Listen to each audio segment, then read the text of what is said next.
الله الرحمن الرحيم وبه نستعين وهو خير ناصر ومعين وصلى الله على محمد وآله الطيبين الطاهرين اللهم صل على محمد وعلى محمد والحالف يحلف عبدا على القطع في فعل نفسه أو تركه أو فعله وفعل غيره. کہا تھا نا آج آخری ہے پہلا حلف کا، وہ مدعی مدعا علیہ تھوڑا جان چھوڑ جائیے کچھ، ٹھیک ہے نا. یہ جو حلف اٹھاتا ہے نا، فرماتے ہیں ٹھیک ہے نا، یہ حلف تب اٹھائے گا جب اسے قط اور یقین ہو. علیکم السلام ورحمۃ اللہ. شک کی صورت میں حلف نہیں اٹھایا جاتا. ہاں جی، کب اٹھایا جاتا ہے؟ قط، یقین 100%.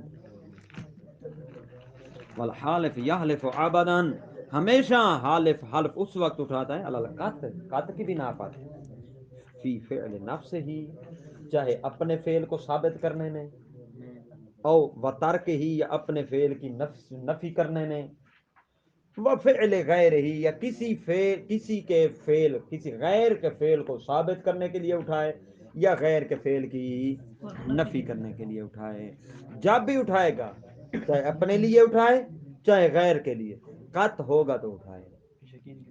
ہاں جی، لأن ذلك يتضمن الاطلاع على الحال الممکن مع القط، کیونکہ یہ جو ہے فعل غیر یا خود فعل پر حلف اٹھانا، یتضمن الاطلاع علی الحال، کہ اطلاع متضمن ہو اس حالت میں کہ مع الممکن معه القط، کہ اس اطلاع پر قط ممکن ہونا چاہیے. اتنی اطلاع ہو اس واقعے پر کہ اسے قط حاصل ہو جائے، ٹھیک ہے نا، تب یہ حلف اٹھائے گا. وعلی نفی العلم فی نفی فعل غیرہ، یا علم کی نفی پر حلف اٹھائے گا، علم کی نفی پر، فی نفی فعل غیرہ، اپنے غیر کے فعل کی نفی میں، ٹھیک ہے نا.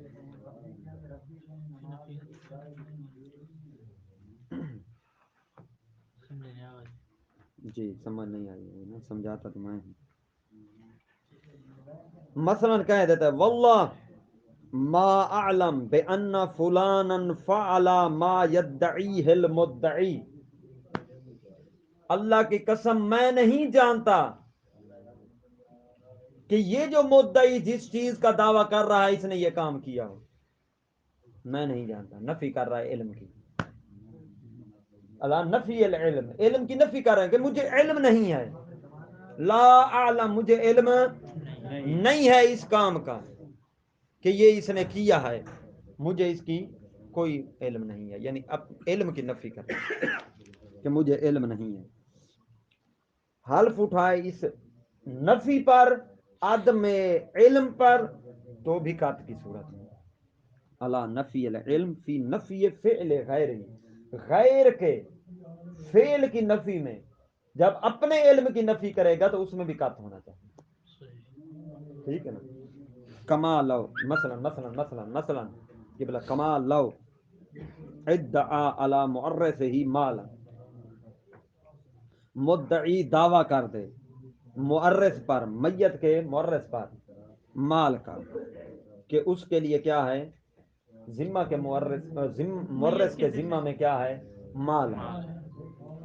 فکفاہ الحلف علی انہ لا یعلم بہ، بس فرماتے ہیں اس کے لیے حلف کافی ہے، وارث کے لیے اتنا حلف کافی ہے کہ انہ لا یعلم بہ، کہ وہ اس کو نہیں جانتا، اس مال کو. کیا نہ کیا چاہتے ہیں قبلہ؟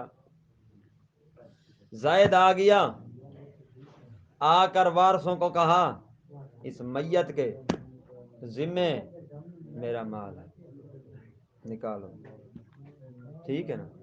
اب یہ وارث نہیں جانتے تھے، وارث جانیں گے تو دیں گے نا. دینا تو قبلہ کس نے ہے؟ وارثوں نے دینا ہے نا. وارث جانتے نہیں تھے، اب وارث قسم اٹھا لے واللہ لا عالم، میں اللہ کی قسم نہیں جانتا کہ اس کے لیے میت کے ذمے کوئی مال ہو، میت سے اس نے کوئی مال لینا ہو، اللہ کی قسم میں اسے نہیں جانتا. کافی ہے، تو اس کے حلف کو مانا جائے گا اور اس وارث سے مال نہیں لیا جائے گا. ٹھیک ہے نا جی، واضح یہ نفی ہوئی ہے اللہ نفی العلم، اس نے علم کی نفی کی ہے، میں نہیں جانتا کہ اس نے اس سے مال لینا تھا، لأنه يعسر الوقوف علیہ، کیونکہ اس پر وقوف مشکل ہے نا، کیسے ہو اس کا کوئی ذاتی ہو نہ ہو، اس نے ایسے آ کر کہہ دیا، وہ تو مرا ہوا مرے ہوئے کے بارے میں بندہ آ کر کہہ دے میں نے اس سے پیسے لینے تھے، کوئی واقف ہو سکتا ہے کہ واقعہ لینے تھے یا نہیں لینے تھے؟ علیکم السلام، جب کوئی گواہ ہی نہ ہو، ٹھیک ہے نا، تو اس پر علم مشکل ہے، تو لہذا یا تو وہ میت اپنے وارث کو کہہ گئی ہوگی کہ میں نے فلاں کا پیسہ دینا ہے، یا اسے کسی طرح علم ہوگا تو پھر تو ٹھیک ہے، اسے لیا جائے گا، وہ بھی جب یہ کہے کہ واقعا میں نے دینا ہے۔ اگر یہ قسم اٹھا لے کہ اللہ کی قسم، حلف اٹھا لیتا ہے کہ میں نے نہیں دینا، تو سوری میں نہیں جانتا کہ اس نے دینا ہے، میں نہیں جانتا، تو پھر ختم،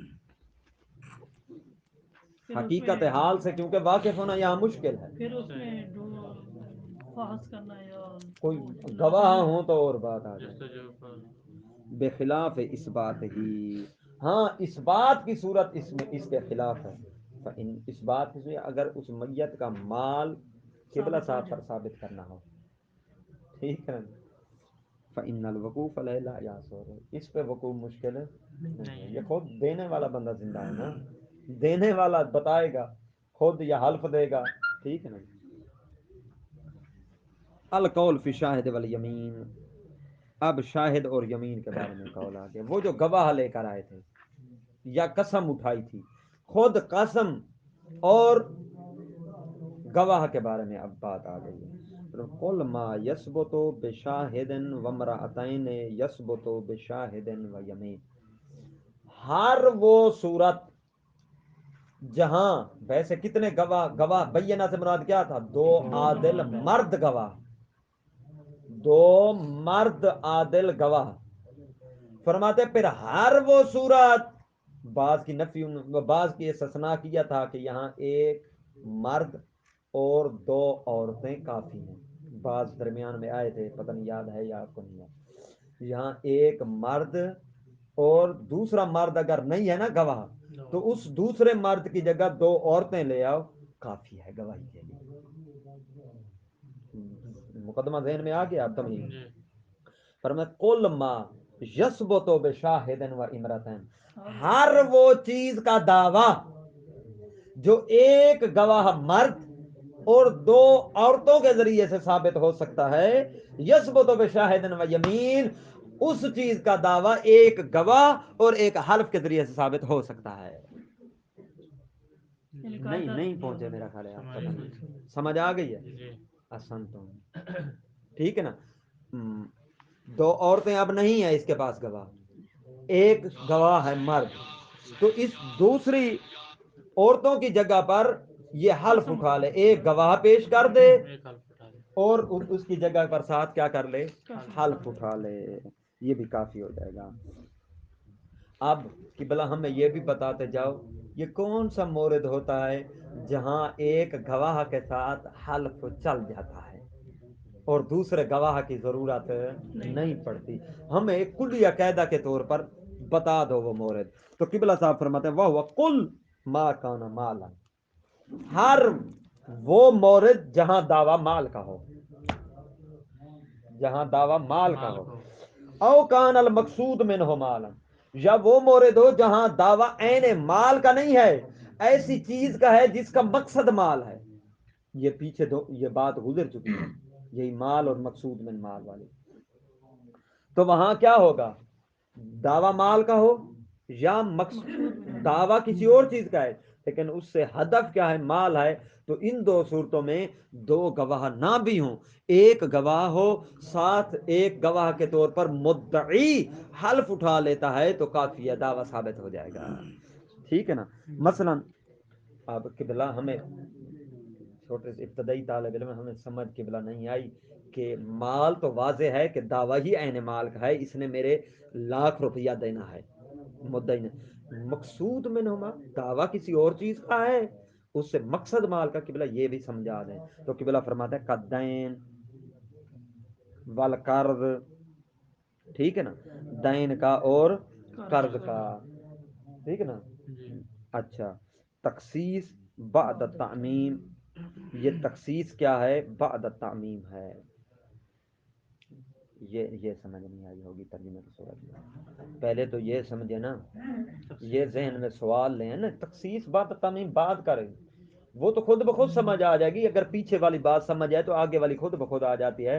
پہلے تو یہ ذہن میں سوال اٹھنا چاہیے تھا آپ کے، بھئی ہم نے تو سنا ہوا ہے دین اور قرض ایک ہی چیز ہے. جی دین مانا کیا ہے؟ قرض. اچھا، تو پھر یہ ذہن میں سوال آنا چاہیے تھا قبلہ صاحب نے دین کو اور قرض کو الگ کیوں لکھا ہے. جب یہ سمجھ آئے گا تخصیص بعد تعمیم کو سمجھنے کی ضرورت ہی نہیں پڑے گی.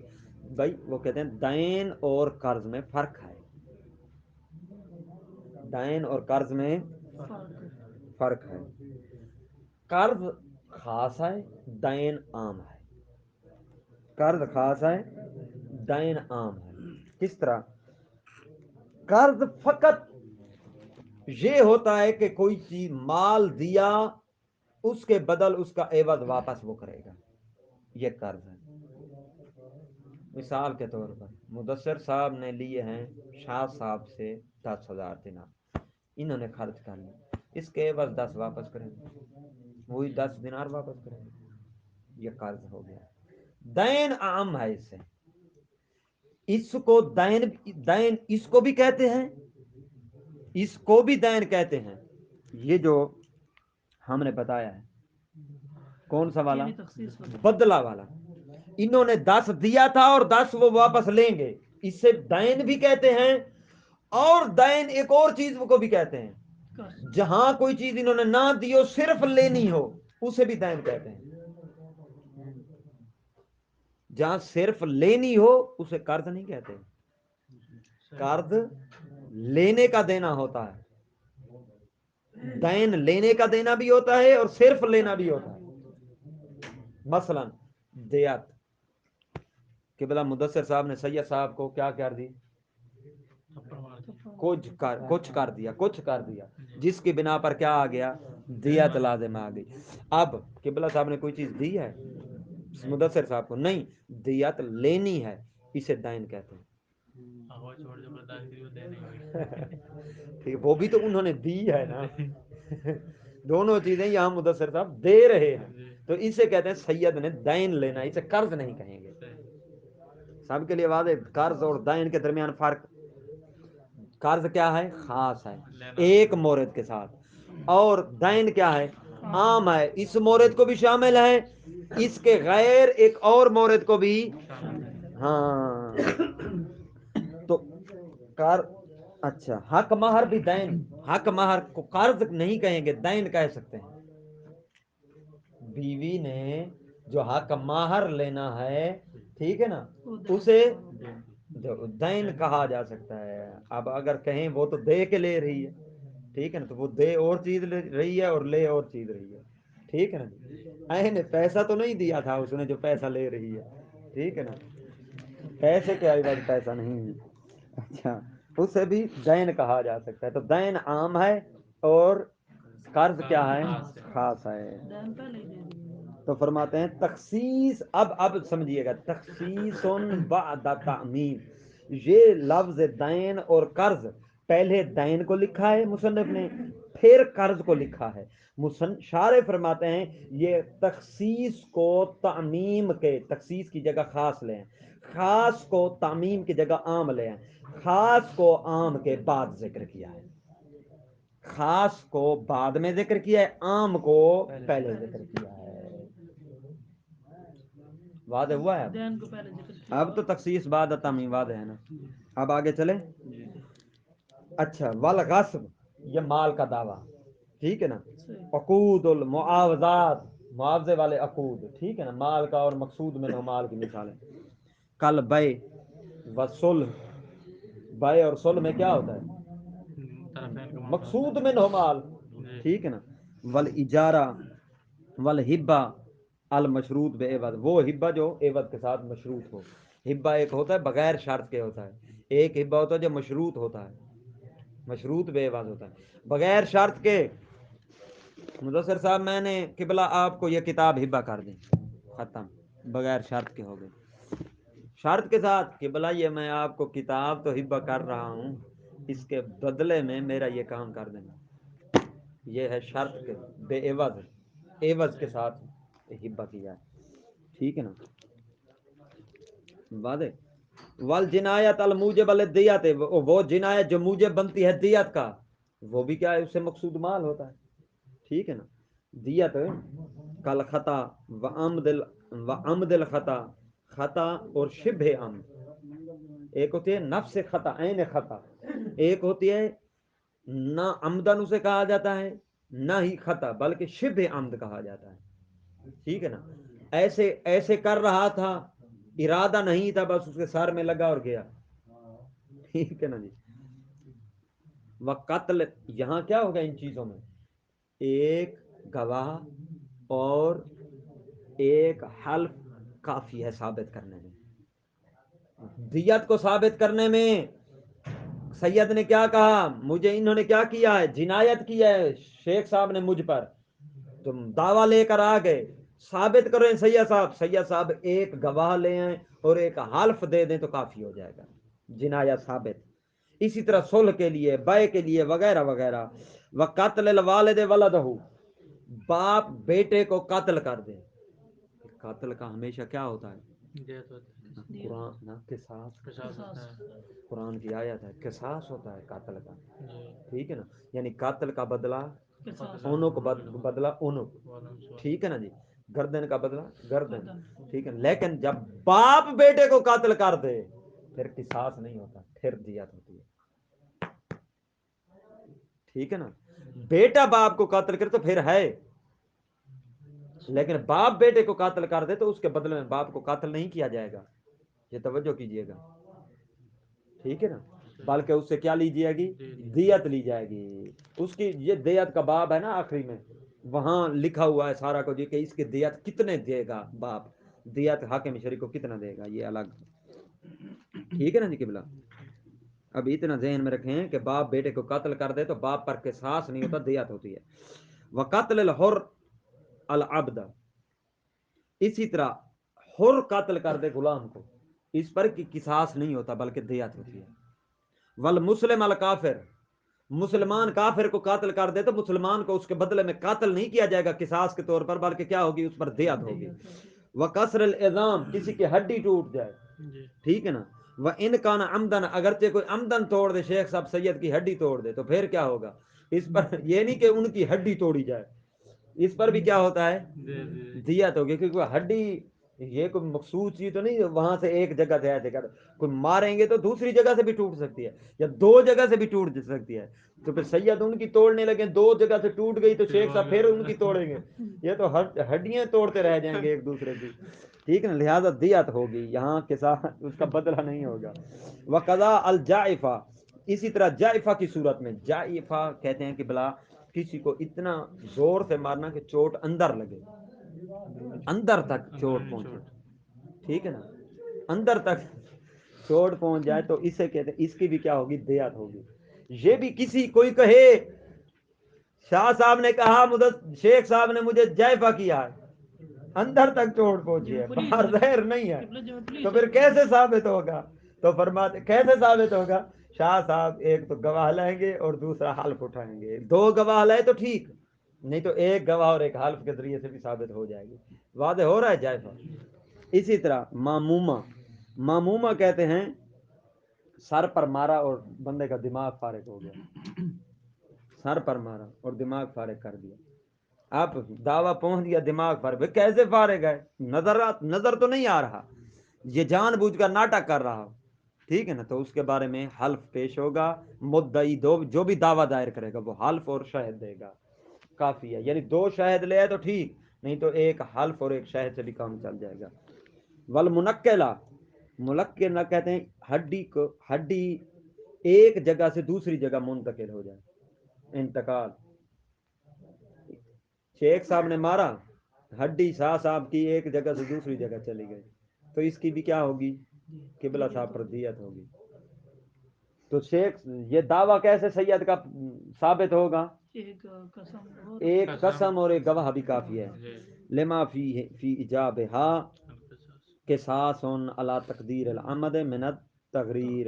فرماتے فی لما فی ایجابہا، ایجابہا سے مراد یہ اربع کی طرف، اربع الاخیر، ایجابہا کی ضمیر آخری چار کی طرف جا رہی ہے. منقلہ ایک، پیچھے کی طرف جا رہا ہوں، منقلہ ایک، مامومہ دو، جائفہ تین، قصر الازام چار. ان چار میں قصاص فرماتے ہیں، قصاص کا واجب ہونا فی ایجاب ہذہ الاربع قصاص، ان چار میں قصاص کا وجوب الا تقدیر العمد، جب کوئی جان بوجھ کر یہ کام کرے تو من التغریر، اس میں ضرر لازم آتا ہے. اگر وہی جو میں نے عرض کیا ہے، ہڈی توڑنے کے بدلے ہڈی توڑنا ہو قصاص، تو پھر ہڈی تو ضرر لازم آتا ہے، ہڈی عین جگہ سے نہ ٹوٹے یا دو جگہ سے ٹوٹ جائے. اسی طرح سر پہ مارنے کی وجہ سے اس نے مارا، اس کو دماغ میں چوٹ لگی، اس کا بدلہ اگر قصاص ہو، دوبارہ مارنا ہو، وہ مارے وہ مر جائے تو پھر ٹھیک ہے نا. اسی طرح کیا ہے جائفہ، ٹھیک ہے نا، اس میں کیا ہے اگر قصاص رکھے تو ضرر لازم آتا ہے، لہذا دیت الواجب ہے، دیت. ولا یثبت بالشاہد والیمین ایوب. یہ قبلہ صاحب کا گزر چکے ہیں وہ چیزیں، وہ مورد. کون سے مورد قبلہ؟ جو ساتھ بیٹھے ہیں، اللہ اکبر، ثابت ہیں گواہ اور جہاں دعویٰ ایک گواہ اور ایک شاہد کے ذریعے سے ثابت ہو سکتا ہے، دو گواہوں کی ضرورت نہیں ہے. اللہ آپ کو سلامت رکھے. اب فرماتے ہیں، اب ایسے مورد بیان کر رہے ہیں جہاں ایک گواہ اور ایک حلف کے ذریعے سے ثابت کام نہیں ہو سکتا، بلکہ کیا کرنا ہوگا، دو گواہوں کو لانا ضروری ہے. وہ کون سے ہیں؟ ولا یثبت بالشاہد والیمین، فرماتے ہیں ایک شاہد اور ایک حلف کے ذریعے سے ثابت نہیں ہوتا. ایوب النساء، نساء کے ایوب. اچھا، وقضا ایوب الرجال، رجال کے ایوب. مثلا نکاح ہو گیا میاں بیوی کا، میاں بیوی کو پسند نہیں کرتا تھا، کسی اور جگہ اس نے آنکھ اپنی کیا کی ہوئی تھی، جو بھی کیا ہوا تھا، ٹھیک ہے نا، ملائی ہوئی تھی، جو بھی تھا. اس نے صبح اٹھا، عیب لے آیا. کچھ عیوب ہوتے ہیں نساء میں، عورت میں، وہ عیب ہوں تو نکاح خود بخود کیا ہو جاتا ہے، فسخ ہو. کچھ عیوب مرد کے ہیں، جو مرد میں عیب ہوں تو نکاح کیا ہو جاتا ہے، فسخ ہو جاتا ہے. پہلے وہ عیب سن لیں جلدی جلدی سے، تاکہ پھر بعد میں اسے تطبیق کریں. عورت کے عیب 9 ہیں قبلہ، جن سے نکاح کیا ہوتا ہے، فسخ ہوتا ہے. پہلا جنون، مجنونہ ہو. دوسرا جزام، اسے کیا ہو، جزام کی بیماری ہو. تیسرا برس، اسے برس کی بیماری. ان کی تفسیر پھر آگے خود پڑھ لینا، ٹھیک ہے نا، شروحات میں ہے. العما، یا درس کے ریکارڈنگ بعد میں تفصیل جتنے لگیں گے بیان کر دوں گا. اما، اندھا پن ہو. اندھا پن بھی اگر پہلے پتہ نہ تھا، اچانک اندھی نکلی، ٹھیک ہے نا جی، تو نکاح فاسق، ٹھیک ہے نا. الاقعاد، چل نہیں سکتی، اقعاد بیٹھنے، قعد سے بیٹھنے سے ہے، ٹھیک ہے نا. اچھا، القرن، کرن کسے کہتے ہیں یہ ضروری ہے. ہاں، قاف دو نقطے والی را اور نون، یہ تاکہ آپ کے ذہن بیدار ہو جائیں اور کھل جائیں، ٹھیک ہے نا. کرن کہتے ہیں شرم گاہ میں ایسی ہڈی ہو جس سے مرد جمع نہ کر سکے، لہذا اس سے بھی کیا، یہ بھی عیب ہے جس سے نکاح فاسق ہو جاتا ہے، ٹھیک ہے نا. الافضاء، افضاء سے مراد یہ ہے کہ پیشاب کا اور حیض کا مقام کیا ہو، ایک ہو، یا پخانے کا اور حیض کا ایک ہو، ٹھیک ہو جائے. افضاء کیا ہو، یہ ہو جاتا ہے کسی سے بچی سے زیادتی ہونے سے، یا ویسے بھی کبھی کبھی کوئی. اچھا، اس کے بعد عورت لائق نہیں رہتی، بہرحال اس سے بھی کیا ہوتا ہے، وہ فاسق ہو سکتا ہے. اسی طرح فرماتے ہیں العفل، عفل، عفل بھی عین فعلاں، یہ بھی ایک عیب ہے جو عورت کی شرم گاہ میں پیدا ہوتا ہے، جس سے مرد وطی نہیں کر سکتا. اس سے بھی کیا ہوتا ہے، نکاح فسخ ہو جاتا ہے. اسی طرح ایک ہے راتک. راتک کیا ہوتا ہے کہ اس کا مدخل ہی نہ ہو شرم گاہ کا، سیل ہے، ٹھیک ہے جی. اچھا، لہذا اس سے بھی کیا ہوتا ہے، نکاح فسخ ہو سکتا ہے. مرد کے عیب ہیں قبلہ کم ہیں، مرد کے عیب 5 ہیں، ٹھیک ہے نا. ایک جنون ہے، ایک خسی ہونا، ٹھیک ہے نا. ایک جب ہونا، خسی ہونے سے مراد یہ ہے یعنی نفس ہو تو صحیح لیکن سل ہوا ہو، مسلوس جسے کہتے ہیں، ٹھیک ہے نا، کام کا نہ ہو. جب ہو یعنی مقطوع ہو، کاٹ دیا گیا ہو. جب جی ہاں. جیم با. ایک ہوتا ہے اونن. اونن کہتے ہیں ایسی مرد ہو اسے جو لا علاج ہو، ٹھیک ہے نا. اچھا پانچواں کیا ہے؟ جزام ہے. یہ ہیں ایوب ان کے، جن کی وجہ سے نکاح کیا ہو جاتا ہے؟ فاسق ہو جاتا ہے. صبح مرد اٹھا، اس نے کیا کیا؟ اسے ان 9 عیبوں میں سے کوئی عیب کا دعویٰ کر دیا. یا صبح بیوی اٹھی، مرد ویسے پسند نہیں تھا، بیوی کو میاں پسند نہیں تھا، شادی کسی اور جگہ کرنا چاہتی تھی، زبردستی برادری کی وجہ سے، جیسے آج ہوتا ہے زبردستی کر دیتے ہیں کچھ بزرگان اپنی رشتہ داری کی بنا پر، جو کہ کرنا ایسا ہی ہمیشہ نہیں چاہیے. مصلحت کو دیکھنا چاہیے، مسالے کو کر دیتے ہیں کہ ہو گئی. صبح اٹھی عورت نے کیا کہہ دیا کہ اس میں کیا ہے؟ نقص ہے، ٹھیک ہے نا، اس میں کیا ہے؟ عیب ہے، عیب ہے. کسی عیب کا دعویٰ کر دیا تو اس کا چپ کر کے مان لیا جائے گا. عورت کا دعویٰ یہ مان لیا جائے گا، مرد کا دعویٰ کیا مان لیا جائے گا؟ فرماتے ہیں صرف یہ نہیں کہ مانا نہیں جائے گا، بلکہ اس کے لیے ایک عادل گواہ اور ایک حلف بھی کافی نہیں ہے، 2 عادل گواہ لانے پڑیں گے. واضح. ولا یثبت عیوب النساء، وہ بعد میں ولا یثبت عیوب النساء وقضا عیوب الرجال، عیب رجال کے ہوں یا عیب نساء کے ہوں، یہ صرف ایک شاہد اور ایک یمین سے ثابت نہیں ہوں گے، بل شاہدین لاشتراکہما فی عدم تضمنہما المال، کیونکہ یہ دونوں مشترک ہیں، ایوب النساء اور ایوب الرجال، دونوں مشتمل ہیں اس بات پر، مشترک ہیں کہ یہاں دونوں میں مال کا کوئی عمل دخل نہیں ہے. انہوں نے کہا تھا نا ایک شاہد اور ایک حلف وہاں ہوگا جہاں مال کا دعویٰ ہو یا مقصود مال ہو. یہاں مقصد مال نہیں ہے، زندگی ضائع ہو رہی ہے، مقصد چھٹکارا ہے. ولل خلا، وہ طلاق خلا جو ہوتی ہے وہ بھی ثابت نہیں ہوگی ایک گواہ اور ایک حلف کے ذریعے سے، بلکہ 2 گواہ ضرور ہیں. ٹھیک ہے نا جی. خلا کیا ہوتا ہے؟ جب دونوں کی رضامندی ہاں، رضا مندی سے کیا ہو جاتا ہے؟ طلاق ہو جاتی ہے. مثال کے طور بیوی نے کہا مجھے طلاق دے، ٹھیک ہے نا، ایک جہت بیوی نے کہا مجھے کیا کر دے؟ طلاق دے دے. وہ کہے کہ اتنے پیسے دے جا، میں تجھے طلاق دیتا ہوں، اتنا مال مجھے دے دے پھر چلی جا. اس نے مال لیا اور اس نے طلاق دی، دونوں کی رضا سے طلاق ہو گئی. ٹھیک ہے نا جی. اب بیوی دعویٰ کر دیتی ہے عدالت میں جا کر میں نے طلاق خلا لی ہے. اب وہ مدعیہ بن گئی نا، قاضی کیا کہے گا؟ چل جلدی 2 گواہ لے کر. ٹھیک ہے نا. ہم کہیں گے قبلہ قاضی صاحب یہ تو مال کا معاملہ تھا، یہاں خلا میں تو مال ہوتا ہے، جہاں مال کا معاملہ ہو وہاں ایک گواہ اور حلف کافی تھا. آپ نے شیخ صاحب کہا کہ 2 گواہ ضروری ہیں، ایک گواہ اور ایک حلف سے کام نہیں چلے گا. سوال سمجھ آیا ہے؟ جی ہاں جی شیخ صاحب. خلا میں ایک ولا یثبت بالشاہد والیمین، ایک شاہد اور یمین سے ثابت نہیں ہوگا طلاق خلا. لأن طلاق الخلا لأن الخلا ازالۃ، جو سوال کیا اس کا جواب دے رہے ہیں کہ اس کا مال کے ساتھ، مال تو اس میں بیچ میں آیا ہوا ہے، پھر ایک گواہ اور ایک حلف کافی کیوں نہیں؟ فرماتے لأنہ ازالۃ قید النکاح بفدیۃ، فرماتے ہیں یہ یہاں مقصد کیا ہے؟ نکاح کا زائل ہونا، نکاح کی قید کا توڑنا فدیہ کے ذریعے. فدیہ کے ذریعے. مقصد فدیہ نہیں ہے، مقصد مال نہیں ہے، مقصد نکاح کا ٹوٹنا ہے. ہم نے کہا تھا یا دعویٰ مال کا ہو یا مقصد مال ہو، یا نہ دعویٰ مال ہے نہ مقصد مال ہے. دعویٰ کیا ہے؟ خلا ہے، اور مقصد کیا ہے؟ ازالہ نکاح. اس لیے یہاں یہ کافی وہی شرط فی، اور فدیہ اس خلا میں شرط ہے.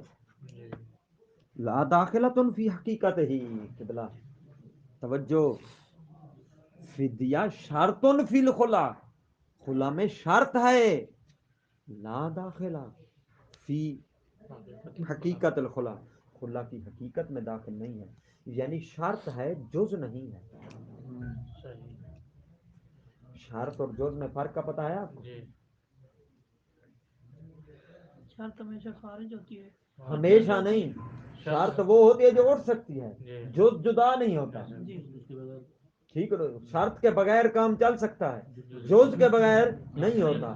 تو فرماتے ہیں یہ کیا ہے؟ شرط ہے خلا میں، یہ فدیہ شرط ہے، حقیقت خلا میں نہیں ہے، یعنی جز نہیں ہے. یعنی ایسا بھی ہو سکتا ہے کہ مال کے بغیر خلا واقع ہو جائے رضایت کے ذریعے سے.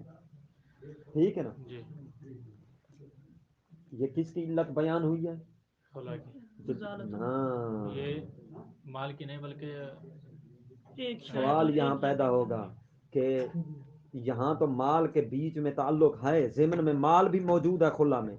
پھر آپ نے پہلے کہا تھا کہ جہاں مال ہو وہ مال کا عمل دخل ہو وہاں ایک گواہ کافی ہوتا ہے ساتھ ایک حلف کے. یہاں خلا میں بھی مال ہے، مال کا تو عمل دخل ہے، یعنی مال اس کے ضمن میں کھڑا ہے. تو یہاں آپ نے کیوں کہا ایک گواہ اور ایک حلف کافی نہیں ہے بلکہ آپ نے کہا دو گواہ ہیں ضروری ہے؟ جواب یہ ہے کیونکہ یہاں مقصد مال نہیں ہوتا، مقصد کیا ہوتا ہے؟ ازالہ نکاح ہوتا ہے. اور دوسری بات یہ ہے کہ یہ مال جو ہے فدیہ یعنی مال اس کی شرط ہے، اس کا جز نہیں ہے. اور کبھی کبھی مال کے بغیر ہی کھلا واقع ہو جاتا ہے. ٹھیک ہے نا؟ ومن ثم اطلق المصنف، اسی وجہ سے مصنف نے مطلقاً کھلا لکھا، کوئی قید نہیں لگے. یہ نہیں کہ خلا من المرأة یا خلا من الرجل، یہ قید نہیں لگے، مطلقاً کہا ہے. ٹھیک نا؟ وہذا یتم مع کون المدعی هو المرأة. آپ فرماتے ہیں کہ بلا توجہ، ایک اور نقطہ دقیق ہے، ترجمے میں گزر سکتا ہوں میں لیکن صحیح سمجھانا چاہتا ہوں. کبھی خلا مالی ہوتا ہے، کبھی خلا کے ضمن میں مال ہوتا ہے، اور کبھی خلا کے ضمن میں مال نہیں ہوتا. یعنی دور سے تعلق چاہے رکھتا ہو مال کا ہوتا ہے اور کبھی نہیں ہوتا. خلا کی دو صورتیں ہیں، کبھی کبھی ہوتا ہے من طرف الرجل دعویٰ، اور کبھی دعویٰ ہوتا ہے من طرف المرأة، من طرف المرأة.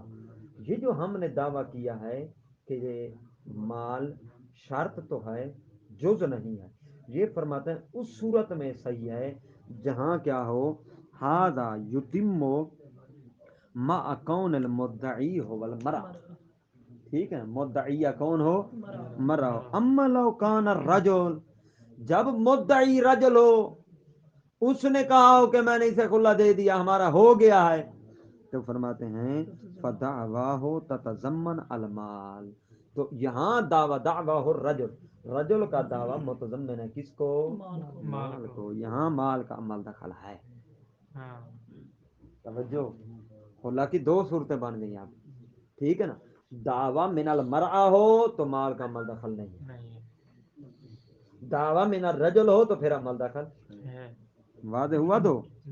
وَإِن ضَمَّ إِلَيْهِ أَمْرٌ آخر، اگر فرماتے ہیں اس مال کی طرف، الی المال، ایک کوئی اور امر بھی ساتھ کھڑا ہو، مال بھی ہو مقصد، کوئی اور امر بھی ہو، تو فرماتے ہیں فَيَنبَغِي الْقَطْعُ بِثُبُوتِ الْمَال. بس حلف یہ مدعا دائر کرتے وقت اتنا یقین ہونا چاہیے کہ اس مال کا عمل دخل ہے، ہمیں کسی اور امر سے کوئی لینا دینا نہیں ہے. جب مال کا عمل دخل ہے تو پھر ایک گواہ اور ایک حلف کافی ہو جائے گا. ٹھیک ہے نا جی؟ کمال ہو استعمالت دعویٰ علی الامرین، جس طرح کہ اب آگے اب ترجمہ ہی ہے، کوئی چیز نہیں ہے. کمال ہو استعمالت دعویٰ علی الامرین، جس طرح کہ دعویٰ مشتمل ہو دو امروں پر، دو امر، ایک امر مال کا اور ایک غیر امر، فی غیر الخلا. ٹھیک ہے نا؟ کا سرقت ہے، جس طرح کیا ہو چوری، مال کا بھی ہے ساتھ عمل دخل، اور شخص کی شخصیت کا بھی ہے کہ یہ چور ہے. ایک تو مال کا چور، ایک یہ چور، مال کی چوری، دوسرا چور بھی یہ. ٹھیک ہے نا؟ دو ہو گئے نا. فَإِنَّهُمْ قَاطَعُوا بِثُبُوتِ الْمَال. ٹھیک ہے نا؟ یہاں کیا ہو، ان کو قط ہو کہ کس کے بارے میں؟ مال کے ثبوت کے بارے میں. وَهَذَا قَوِيٌّ، اور یہ کیا ہے بات؟ کبھی یہ یہاں پر کیا ہوگا بالشاہد والیمین چل جائے گا جہاں مال کا یہ تعلق ہے. وبہی زیادہ مفید دروس اس کے بارے میں دروس میں قطعی فتویٰ دیا ہے. والطلاق فرماتے ہیں اسی پر عطف جا رہا ہے ولا یثبت بالشاہد والیمین عیوب النساء. ٹھیک ہے نا, ایک گواہ اور ایک حلف کے ذریعے سے ثابت نہیں ہوگی. کون؟ اب میں دوبارہ یہ لفظ نہیں کہوں گا شاہد اور یمین. طلاق ثابت نہیں ہوگی ان کے ذریعے سے, بلکہ کیا ضروری ہیں؟ شاہدین. المجرد عن المال, جو طلاق مال سے کیا ہو خالی ہے. وہ واضح. والرجعت بھی, اور کس کی؟ رجوع کرنا, وہ بھی ثابت نہیں ہوتا ان دو کے ذریعے سے. ٹھیک ہے نا جی. یعنی مرد کہے میں نے رجوع کر لیا ہے طلاق کے بعد, دعویٰ کر دے میں نے رجوع کر لیا ہے, میں نے رجوع کیا ہے, مرا کہے کوئی رجوع ہمارا نہیں ہوا, ٹھیک ہے, بس طلاق ہوئی تھی, تو مرد کے لیے کیا ہے؟ دو گواہ لانے ضروری ہیں. لأن مضمون الدعوی اثبات زوجیت, فرماتے ہیں کیونکہ یہاں دعویٰ کیا ہے؟ مضمون دعویٰ کیا ہے؟ وہ زوجیت کا اثبات کرنا ہے. رجعت کا دعویٰ جو کر رہا ہے وہ زوجیت کو ثابت کرنا چاہتا ہے. ولیس مالا, لیست مالا, نہ کہ مال کو ثابت کرنا چاہتا ہے. یعنی مقصد مال نہیں ہے, مقصد زوجیت ہے. لہذا یہاں دو شاہد گواہ. وَإِن لازمہا, اگرچہ رجعت کا لازمہ ہے نفقہ, جب رجعت ہو جائے گی اور رجوع کر لے گا تو پھر اس کی بیوی ہوگی یا نہیں ہوگی؟ جب بیوی ہوگی تو شوہر پر بیوی کا خرچہ لازم آتا ہے یا نہیں آتا؟ ہوتا ہی ہے. تو فرمائے لازمے میں ہے مال, لیکن مقصد مال نہیں ہے. لخروجہا ان حقیقت ہے, لخروج نفقہ مال, یہ نفقہ مال خارج ہے ان حقیقت رجعت کی حقیقت سے. رجعت کی حقیقت کیا ہے؟ اس بات زوجیت ہے. ٹھیک ہے نا جی, نہ کہ مال ہے. والعتق, عتق بھی علی قول, ایک قول کی بنا پر عتق بھی ان چیزوں کے ذریعے سے ثابت نہیں ہوتا, بلکہ دو گواہ ضروری ہیں. علی قول مشہور قول کے, کیوں؟ لتضمن اس بات الحریت ہے, کیونکہ عتق تضمن ہی عتق متضمن ہے حریت کے اس بات کو. کوئی کہے غلام کہے مجھے مولا نے آزاد کر دیا, مولا کہے میں نے آزاد کیا ہی نہیں ہے, یہ عتق سے مراد ہے. تو غلام کیا کرے گا؟ دو علی قول واحد شاہدین لے کر آئے گا. کیوں؟ ہی لیست مالا, یہ حریت والا معاملہ یہ مال کا معاملہ نہیں ہے. وکیلا, لیکن کیل والا قول ہے, اس کے قائل ہیں علامہ فی القواعد فی القواعد والتحریر, تحریر میں بھی کہا ہے غالباً علامہ ہلی. وہ کیا کہتے ہیں؟ یثبت بہما, حریت ثابت ہو جاتی. بہما سے مراد کن دونوں؟ شاہد اور یمین. لتضمن ہی المال, علامہ کہتے ہیں کیونکہ حریت مال کو ضامن ہے. کیوں؟ کیسے؟ فرماتے ہیں من حیث, اس یہ دلیل ہے علامہ کی. علامہ نے کہا ہے کہ نا حریت والے معاملے میں مال ہے. کیسے دلیل؟ ان العبد مال للمولا, یہی عبد بھی تو اپنے مولا کا مال ہے, غلام اپنے مالک کا مال ہوتا ہے. فہو یدعی زوال المالیت, عبد نے عبد نے دعویٰ کیا تھا زوال المالیت, کہ مال کی مالیت مجھ سے کیا ہو چکی ہے, یعنی میں آزاد ہو چکا ہوں, اب میں اس کا مال نہیں رہا. مالک کہہ رہا ہے کہ نہیں یہ میرا مال ہے, تو یہاں مال کا ہی تو سارا معاملہ ہے. تو جہاں مال کا معاملہ ہو وہاں ایک شاہد اور ایک کافی ہوتا ہے. اچھا, ول کتابت, اسی طرح کتابت و تدبیر